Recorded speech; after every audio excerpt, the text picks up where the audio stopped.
Good afternoon, welcome to our new blog. কেমন আছো সবাই? আশা করছি সবাই খুব ভালো আছো, সুস্থ আছো, পজিটিভ আছো। আমার ভিডিওর সাথে যে সমস্ত বন্ধুরা জুড়ে রয়েছে তাদের সবাইকে জানাচ্ছি শুভেচ্ছা, ভালোবাসা, বড়দের প্রণাম জানিয়ে আজকে দুপুরবেলা থেকে ব্লগটা শুরু করলাম। বাজে হচ্ছে একদম পুরোপুরি 1:30। আসলে কি বলতো, কালকে তো একদমই ভিডিও করিনি। কালকে যে ভিডিও পোস্ট করেছি সেখানে তোমরা সবটা জানতে পেরেছো, কিছু একটা হয়েছে। কতটা কি হয়েছে পড়ে গেছি সেটাও তোমাদেরকে বলেছি, কিন্তু তারপরে আর কিছুই বলিনি। একটা মোবাইল থাকলে যে অসুবিধা হয় না। জাস্ট ভিডিওটা শুরু করেছি, ছেলে অফিস গেছিলো, দিয়ে ফোন করেছে, আসছে, এসে পরে আবার যাবে। আমাকে একটু আগে ফোন করলো, ফোন করে বললো যে আর যাবো না, আরও একটা জায়গায় যাবার আছে, ওইটা করে তারপরে পরে যাচ্ছি। তাই জন্য আমি খাবার নিয়েও বসলাম যে খেয়ে নিই।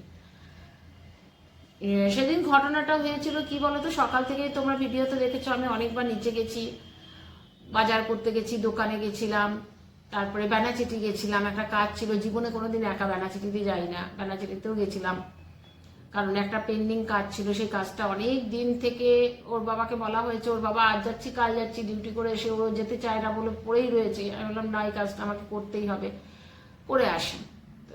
টোটোতে গেছি, নেমেছি, কাজটা করেছি, আর একটুখানি মাছ বাজারে গেছিলাম, একটু চিংড়ি মাছ নিয়ে আসার ছিল, যে এঁচড় এনেছিলাম, চিংড়ি মাছটা এখানে পাইনি, নিয়ে এসেছি। এসে চান টান করে পুজো দিয়েছি, পুজো দিয়ে খাওয়া দাওয়া করেছি। আর সেদিনকে তোমরা ব্লগেও দেখেছো, ইন্ডিয়ান ট্রফিটা জাংশন মলে নিয়ে এসেছিল, তো প্রচুর লোক এসেছিল। তো আসানসোল গ্রুপে যেহেতু রয়েছে ইউটিউবার মিটের, তো ওখানেই জানতে পেরেছিলাম। তো আমার ছেলেও যাবে, ছেলেও অফিস থেকে এসে ও রেডি হয়তো, ও বললো আমি যাবে। আমি বললাম যে চল তাহলে, বসেই তো থাকবো, তাহলে বাসে যাবো, গাড়িতে যাবো না। সেটাও গেলাম, সেটার থেকেও আসলাম। তারপরে সন্ধ্যেবেলায় 7:30 তখন ছেলের ফোন এসছে, ছেলেকে আবার অফিসে ডেকে পাঠিয়েছে। এবার যখন ছেলে যাবে তখন না আমার হাতে একদম টাকা খুচরো ছিল না। তা আমি বললাম যে তাহলে 500 টাকার নোট নিয়ে গিয়ে রাত্রেবেলায় কোথায় দরকার হয়তো পড়বে না, কিন্তু খুচরো করে দেওয়া থাকলে কি সুবিধা হয় আমারও। ঠিক আছে চল তাহলে, আমি যাচ্ছি যখন আমি খুচরো করে তোকে দিয়ে দিচ্ছি। দুজনে একসাথেই নামলাম। তো ও তো চট করে নামার সময় সিঁড়ি দিয়েই নামে, তো ও সিঁড়ি দিয়ে নামলো আর আমি এতে নামলাম। তো আমি তখন বললাম 20 টাকা খুচরো আছে। তো ও আমাকে বললো তুমি আমাকে 20 টাকাই দাও, আমাকে দিতে হবে না, আমি তো চলে আসবো, বেশি লাগবে না, থাক 20 টাকা দাও। তো আমার কাছ থেকে 20 টাকা নিয়ে ও চলে গেছে। তো আমি একবার বললাম যে নেমেছি যখন, তাহলে যে জিনিসটা দরকার আছে দোকান থেকে নিয়ে খুচরো করে নিয়ে আসি, কারণ কালকে সকালেই তো আবার বেরোবে। আমি কিন্তু সুস্থ সবল মানুষ, আমি ফ্ল্যাটের থেকে নেমেছি, আর ফ্ল্যাটের সামনেই দোকানটা। আগের ভিডিওতে দোকানটা হয়তো সবসময় দেখাই না, একদম উল্টো দিকে, আমাদের গেটের উল্টো দিকে দোকানটা। তো আমি করি কি বলতো, গেটের মেন গেটের থেকে বেরিয়ে একটুখানি সামনে গিয়ে তারপরে ওই পাটটা যাই। বললাম না, এত প্রবলেম হয়ে যায় না ফোন আসলে পরে, ভিডিও শুরু করার পর। তো যাই হোক, দিয়ে আমি ওই পারে যাব, আমি এইদিকেও দেখছি গাড়ি আসছে, তো দাঁড়িয়ে আছি যে গাড়িটা পার হোক তারপরে যাব। তারপরে আর কি হয়েছে আমি কিছুই জানি না। হঠাৎ যখন আমার সেন্সটা এসছে, তখন দেখছি কানে শুনতে পাচ্ছি আর কি, যে সবাই চিৎকার করছে পড়ে গেছে পড়ে গেছে, কেউ বলছে গাড়িগুলোকে দাঁড় করাচ্ছে, কেউ বলছে জল নিয়ে আসুন, এরকম। তখন আমার হুঁশ আসলো আমি নিচে পড়ে রয়েছি। তা করতে করতে দোকানের এইসব সাইডে সবাই তো মোটামুটি কয়েকজন ছেলেই, ধরো সামনে দোকানগুলো রয়েছে। তারপরে উঠেছি, ওঠার পর তখন এক তো লজ্জাও লাগছে, তারপরে ভাবছি এটা কি হয়ে গেল, ব্ল্যাক আউট হয়েই পড়ে গেছি। এটা নয় যে আমি হাঁটতে গিয়ে পড়ে গেছি বা অন্য কিছু, সেটা নয়। দিয়ে ওই ভদ্রমহিলা, বয়স্ক ভদ্রমহিলা ছিল, তো ওর সাথে দুটো মেয়েও ছিল, নিজের মেয়ে, একটা মেয়ে বিয়ে হয়ে গেছে আর একটা অল্প বয়সী মেয়ে। তো তারাও তাড়াতাড়ি আসলো, সামনের দোকান থেকে ওরা জলের বোতল টোতল নিয়ে এসলো। দিয়ে আমি যখন উঠেছি আমার ছেলে চলে, খাবার বেড়ে দিচ্ছি, চলে এসছে দেখি ওরও খাবার বেড়ে নি, আমি খাবার শুরু করিনি, আমি ভিডিওটা অন করি, ওর সাথে কথা বলতে বলতে করি। যাই হোক, পরের স্টেপগুলো পরে বলেছি, কারণ ও এখন তাড়াহুড়ো করে খাবে, খেয়ে বেরোবার। এখানে স্যালাড কাটা রয়েছে, একটু স্যালাডটায় নুন আর লেবু দিয়ে মাখিয়ে নিই। আগে খাবার খেয়ে নিই, আর কি কি রান্না করেছি তোমাদেরকে দেখিয়ে দিচ্ছি। রান্না কিছু করিনি, মুসুরির ডাল করেছি একটুখানি দিয়ে টমেটো দিয়ে। আর এইটা বোধহয় পরশু দিন করেছি, এটা বোধহয় তোমাদেরকে আমি দেখিয়েওছিলাম।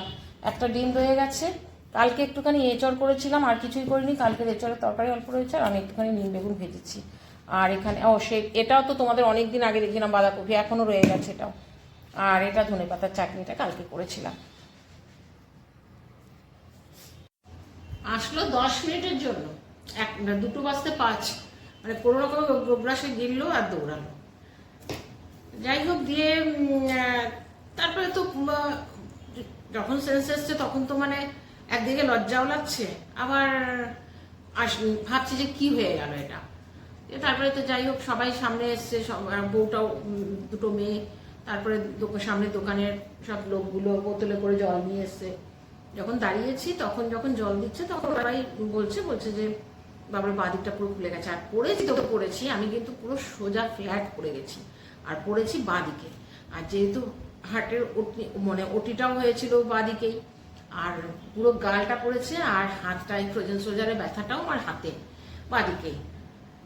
একটুখানি জল দিল, জল টল দিলাম, ওরা বলছে বাদিকটা, মানে তখন মনেই হচ্ছিল, বেশ মনে হচ্ছে আমার পুরো বুকটা ভারী হয়ে গেছে। আর হাতে এইটাতে খুব চাপ লেগেছিল, এইটাও ফুলে গেছিল ব্যথা। তারপরে তো কোনো রকমে ঘরে তো ভদ্রমহিলা, আমি বললাম আমি চলে যেত। একটা লোক বলছে কোথায় থাকে, তার একজন ভদ্রলোক বোধহয় চেনে আমাকে, বললো দিদি এখানেই থাকে, এই ফ্ল্যাটেই থাকে। আমি বললাম আমি চলে যেতে পারবো। তো যেহেতু ওই ভদ্রমহিলা তার ছোট মেয়েকে বললো না তুই দরজা পর্যন্ত দিয়ে আয়, তো ও আমাকে দরজা পর্যন্ত এগিয়ে দিয়েছে, আমি চলে যেতে পারবো। তখন তো মানে বুঝতে পারছি যে ব্যথা শুরু হচ্ছে, তখন আর হাঁটতে পারছি না হাঁটু নিয়ে। তারপরে ঘরে এসে যখন মানে লেগিংসটা খুললাম তখন দেখছি পুরো হাঁটুটাতে কেটেও গেছে আর ফুলেও গেছে, বেশ ভালো রকম ফুলে গেছে। তোমাদের আমি আগের ভিডিওতে আমি দেখিয়েছি, আজকে আবার ওই ভিডিওটাতে এটাতেও দিয়ে দেবো। তারপরে যখন মুখটা দেখছি, মানে মুখের একটা ভিডিও করা নেই, একটা ফটো তুলে রেখেছি, মানে এই সাইডটা পুরো ফুলে এই চোখটাই প্রায় বন্ধ হয়ে গেছিল। তো বরফ টরফ দেওয়া হলো, দেওয়ার পর রাত্রেবেলা তো সাংঘাতিক ব্যথা, মানে তখন ব্যথা মানে পুরো এই সাইডটাই ব্যথা। আর আমার ভয়টা কোথায় হয়েছে বলতো, যেহেতু আমি বাঁদিকে পড়েছি না, আমার যে সেরিব্রাল অ্যাটাকটা হয়েছে আমার কিন্তু এই বাঁদিকের পেছনটাতে ব্লাড ক্লট হয়ে আছে, ওই জন্য মানে সাংঘাতিক ভয় পেয়েছি। হয়তো ওপর থেকে আমাকে সেরকমভাবে কাটা ছাটা বা কিছুই হয়নি, আমি বুঝতে পারছি না। হাঁটুটাতে মারাত্মক ব্যথা, সমানে কালকে পর্যন্ত ক্যালপল খেয়েছি, ব্যথাটা কমেছে। বেশি ক্যালপল খাওয়াটাও তো ঠিক না, বেশি তাও খেয়েছি, সেদিন একটা খেয়েছি, কালকে দুটো খেয়েছি। ব্যথাটা কমেছে, ফোলাটাও একটু কমেছে, কিন্তু ওই আইস প্যাড দিচ্ছি, ওই এইভাবে চলছে আর কি। হাঁটতে গেলে লাগছে, হাঁটতে গেলে হাঁটুটাতেও লাগছে, তারপরে পায়ের চেটোগুলোতেও লাগছে। তো ঠিক আছে, সেটা মোটামুটি যতটুকুনি ব্যথা করছে নর্মালি নিতে পারছি। এখনো পর্যন্ত ডাক্তার দেখাইনি, তবে একটা ভয় আমার তো রয়েছে ধরো, তাছাড়াও বাড়ির লোক বলো সবারই একটা ভয়, মানে ডাক্তার তো আমি দেখালাম না, আর ডাক্তার দেখানো মানে আমাকে এখন সিটি স্ক্যান করতে হবে। সিটি স্ক্যান ছাড়া কিন্তু ভেতরে কোনো রকম কোনো কিছু কি হয়ে গেল কিনা, আমার খালি ভয় পাচ্ছি। আগের বার যে আমার মাইল্ড অ্যাটাক হয়ে গেছে সেরিব্রালে, আমি কিন্তু বুঝতেও পারিনি, ওটা আমি 2 মাস পর আমি যখন আবার হাসপাতালে গিয়ে পড়ে গেলাম তখন ধরা পড়লো আমার সেরিব্রাল অ্যাটাক একটা হয়ে গেছে মাইল্ড, কিন্তু আমি বুঝতে পারিনি। এটাও কি সেরকম কিছু হলো? কারণ সুস্থ সবল সারাদিন এত কাজ করেছি, এত সমস্ত করার পরেও আমি গেছি যখন, তখনও যে শরীরে কোনো অস্বস্তি বা কিছু সেরকম কোনো কিচ্ছু নেই, কিন্তু হঠাৎ করে পড়ে গেলাম। তো এই একটা ভয় আমার মনের মধ্যে তো সর্বক্ষণই খাচ্ছে, যে যতক্ষণ আমি একটা সিটি স্ক্যান না করি ততক্ষণ। আর 1 বছর আগে সিটি স্ক্যান করেছি, আর যেটা মাইল্ড অ্যাটাক হয়েছে সেটা ব্লাডটা প্লট হয়ে আছে, সেটা কতটা বাড়লো বা কিছু সেটাও জানি না। তো চেষ্টা করা হচ্ছে, দেখা যাক, কারণ বললেই তো আর করতে পারবো না। এখন সিটি স্ক্যান করা মানে আমার 7,000 টাকা লাগবে, দেখা যাক কি হয়। তবে হ্যাঁ, ঠাকুর সহায় ছিল, আমি সাইডে পড়েছিলাম, ওটা যদি মাঝখানে পড়তাম, আর গাড়ি ঘোড়া তো আমাদের তুমি দেখেইছো রাস্তাটার অবস্থা, সারাক্ষণ গাড়ি ঘোড়া, জোরে গাড়ি আসলে পরে উপর দিয়ে চাপিয়েই চলে যেত। যাই হোক, ঠাকুর হয়তো সহায় ছিল, বেঁচে থাকবো তাই জন্য হয়তো আমাকে বাঁচিয়ে দিল আর কি। মারাত্মক একটা ফাড়া গেল, জানি না কেন কি হলো, নিজেই এক এক সময় যখন চিন্তা করছি তখন ভাবছি যে বাবারে কি হয়ে গেল আমার। তো যাই হোক, এখন আমি ওপর থেকে আমি বলছি যে ঠিক আছে, অল্প বিস্তরের ওপরে গেছে, হাঁটু ব্যথা দিনে ঠিক হয়ে যাবে এটাও আশা করছি। তো কালকে পুরোপুরি রেস্ট নিয়েছি, কালকে বললাম এছাড়া তরকারিটা খালি করেছিলাম, কিচ্ছু করিনি, বাকি তোমার সব ছিল। আর আজকে একটুখানি ডাল করেছি ব্যাস, আর নিম পাতাটা ভেজেছি, তাছাড়া কিচ্ছু করিনি। মোটামুটি এবেলা তো খাওয়া হয়ে গেছে, বিকালবেলা দরকার পড়লে ডিমের অমলেট আর ডাল করবে, মোটামুটি শুয়ে বসেই কাটাচ্ছি। চলো, এই হয়ে গেছে ঘটনা।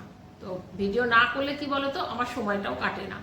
ভাবি তো এক এক সময়, যেদিনকে ভাবি যে না আজকে করবো না, কালকে যেমন করিনি, তো সময়টা আমার কাটে না, তখন মনে হয় না ভিডিওটা করলে আমার সময়টা কেটে যায়।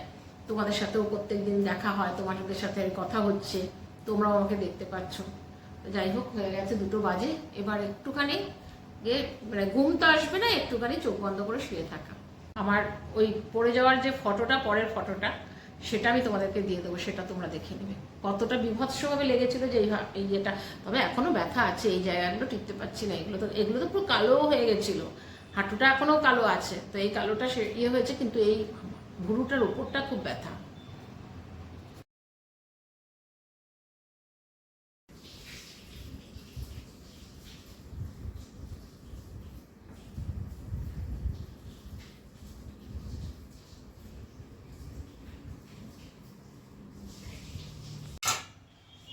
বাজে 6:45, এতক্ষণ শুয়েই ছিলাম, কতক্ষণ মায়ের সাথে কথা বললাম, তারপরে মোবাইল দেখছি, এই দেখছি ওই দেখছি, এই করে করে সময় কাটাই। এমন অবস্থা, সময় আর কাটতে চায় না। বললাম না, অনেকক্ষণ হয়ে গেছে, এবার একটুখানি চা বসাই, চা বসিয়ে দিয়ে সন্ধে দেবো। আর দেখছি আসেনি এখনো, আর চলে আসলে কি বলো তো, এসে পরে চান করে তো, তাহলে সন্ধেটা দিয়ে দেয়, তাহলে আর আমাকে ড্রেস চেঞ্জ করতে হয় না, নাহলে আবার ড্রেস চেঞ্জ করো তারপরে সন্ধে দাও। দেখি আমি চাটা করতে করতে যদি চলে আসে তো ভালো। 10:30 বাজে, ছেলে চলে এসছে 10টার সময়, এসে আর ও বলছে খাবো না, টিফিন করেছে কিছু বোধ হয়, আর দই ছিল, দই খেলো, কোল্ড ড্রিঙ্কস ছিল, এইসব খেলো, যা ভাত খাবো না। আমিও কিছু করিনি, খালি ডিমের অমলেট করলাম আর ডালটা একটু গরম করলাম। চলো, ভিডিওটা সেরকমভাবে সারাদিনের ভিডিও কিছু করিনি, তোমাদের সবটাই জানালাম কি হয়েছে না হয়েছে। ইচ্ছা আছে কালকে থেকে, বিকেলে অবশ্য কিছু কাজও করিনি, শুয়ে বসেই কাটিয়েছি, অনেকক্ষণই শুয়েই ছিলাম, তারপরে উঠে একটু ভাত করলাম, কখনো চা করলাম, এইসব। সেরকমভাবে দুদিন খুব রেস্ট নিলাম, আশা করছি কালকে ঠিকঠাকই হয়ে যাবে। হাঁটতে গেলে হাঁটুটাতে ব্যথা করছে, এটাই এখনও সমস্যা রয়েছে, আশা করছি কালকে ঠিক হয়ে যাবে। ইচ্ছা আছে কাল থেকে ভিডিও আবার প্রপার যেরকম ভিডিও করি সেরকমভাবেই শুরু করব, দেখা যাক। চলো, ভিডিওটা আমি এখানে এন্ড করছি। যদি এই পর্যন্ত ভিডিওটা দেখেছো, ছেড়ে যাওয়ার আগে please like, comment, share, subscribe করো। তোমরা ভালো থেকো, সুস্থ থেকো, নেক্সট ব্লগে আবার দেখা হবে, ততক্ষণ পর্যন্ত টাটা, গুড নাইট।